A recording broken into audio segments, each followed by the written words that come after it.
what would you have? You ready, sisters? Yeah. Okay. You guys want to go say hi to brother? Let's go see baby Kai. My name's Stephanie. I grew up in Mountain Home. This February will be 10 years since we met the good old-fashioned way these days through a dating app. I talked to her for a long time. She finally asked me, were we going to go on a date? He did. He took a long time to ask me out on a date. And I waited patiently for Valentine's Day to come and go because you don't want to, it's too much pressure for a first date. And so I told her sure. And so we met and went on a nice date and been together ever since.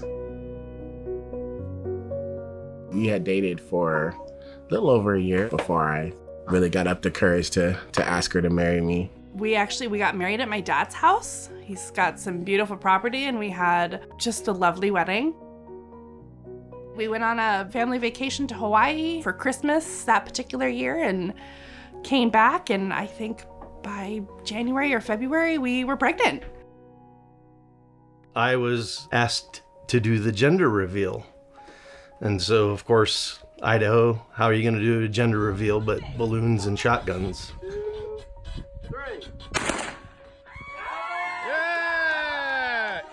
James was incredibly excited.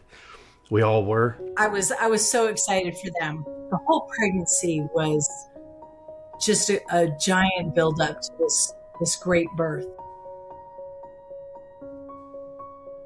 Everything was normal in the pregnancy up until about halfway through.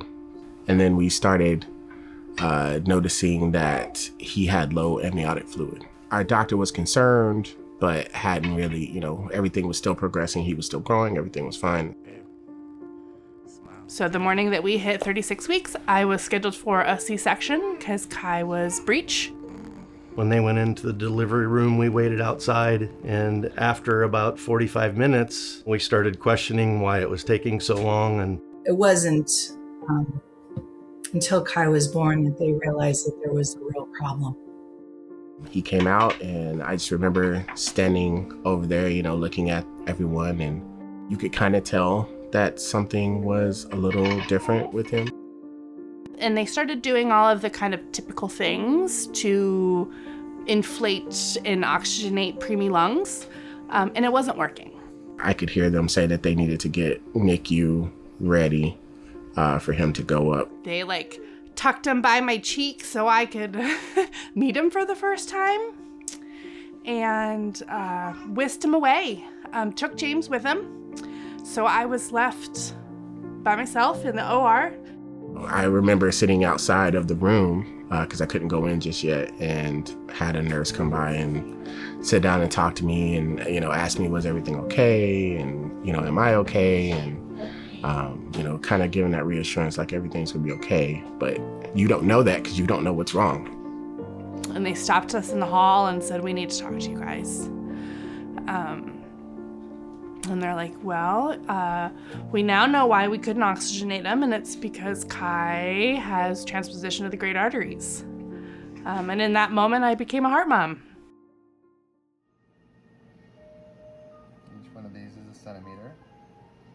His echocardiogram that day confirmed that he had transposition of the great arteries, which is a form of congenital heart disease where the main arteries that come out of the heart are in a reverse position. So you have two separate circulations where you just have the blue blood going back to the body and the red blood going back to the lungs, which is not an efficient way for the body to function.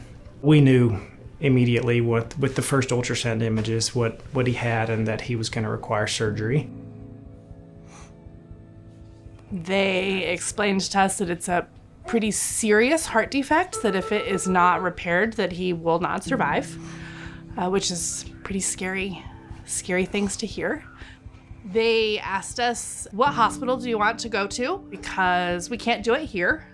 We chose Utah at Children's, and we packed up what we could, because he got life flighted down there, threw some stuff in a duffel bag, and off we went. I was the first nurse that they had upon arrival to Primary Children's. With the defect that he has, that made it really difficult for mixing of blood, which is like life-saving in this scenario. So they had to do a bedside atrial septostomy, and that's just like putting a bigger hole into the atrial septum. So I quickly was introduced to James and Stephanie, and that was just a very emotional time for them, obviously.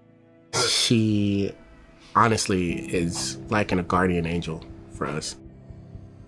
Kai had a surgery at 8 days old. He came out of it with flying colors. I remember after his heart surgery one morning, we came into his room and Anissa has the biggest grin on her face. And then I hear this noise and I'm like, and I look down and Kai's crying.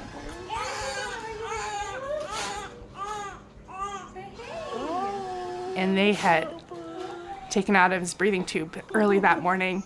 And it was the first time we had heard him cry. We did it. We came home and we had our pretty healthy, in the grand scheme of things, little boy. It just took us 3 weeks longer to bring him home than we had anticipated. I flew up from Arizona to meet Kai and to welcome him to the world. He was such a beautiful baby. He was just absolutely beautiful. He was feeding well. He was starting to latch. Everything looked pretty positive those couple of weeks after we brought him home. We finally got to see Kai without all the tubes and machines and everything hooked up, which was amazing. He came home, we had Thanksgiving dinner, and then, probably the hardest part for me is they mentioned the feeding tube, and he was fussing with it. He knew that it was agitating him. Put our son to bed one night, and woke up and our worlds were shattered. He had aspirated in the night on his feeding tube. I just remember I kept doing breaths and kept doing breaths and kept doing breaths. And by that time, the fire department had came, and they took over rescue breaths on him. This went on for probably 20 or 30 minutes. And they finally took him to the hospital. They were hopeful that maybe he would recover, but the doctors said that he had been too long and that there wasn't a lot of brain activity. He told us that we needed to prepare for what was going to come. And so her and I sat in the room and we talked to each other and we said, it's time to let him rest because he had been fighting for 6 weeks at that point. And so we didn't want to put his body through any more pain than it already went through.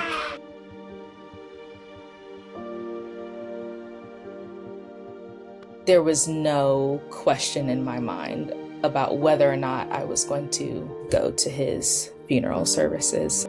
You stay in touch with the family, you get to know them, and you get to really love their children. They are the strongest couple I have ever met. They've been through so much. They still miss Kai tremendously. He is still a part of our family, even though he's not here. We as physicians and people in the medical field like the success stories. And Kai's story had a tough ending. And I think it's just a good reminder for us as physicians to remember that we need to be humble. There's a Bible verse in Romans that says, "Rejoice with those who rejoice and weep with those who weep." And sometimes that's just part of what we need to be doing as physicians as well. Tell them you are brave and strong. Kai is buried just down the street from us, and we drive by him every day. Alina, what do we say to brother? Hi, baby Kai. We have been blessed with just a beautiful little girl gang. Kai was meant to be our only son. There was never a replacement for him. There was never a substitution for him. He is our one and only. It's good to know that there's a place out there that understands, that can help you, that can walk you through, walk with you through this process, you know. The foundation has been incredibly supportive for them, and countless other families that have, same challenge. That foundation is integral to all of these parents that are having to deal with heart defects. And I'm grateful that they're there. JDF has been instrumental in easing the challenges that are naturally going to come with having to put your child on an airplane to travel hours away. How do we get there? Where are we going to stay? What are we going to do? What are the resources that we're going to have while we're away from home? And so if anybody can contribute to that, whether it's supporting the families, whether it's supporting research, I think that it is a cause well worth your time and your money. The Jane DeLuca Foundation has been a community to help us heal. We have been able to meet other families that have gone through the same thing, and we have now been able to offer our support to families that may be experiencing the same kind of tragedy that we did. It helps to know that you're not alone. And if we can be another group of people or another village, another community to help, we want to be there. We want to do that for folks.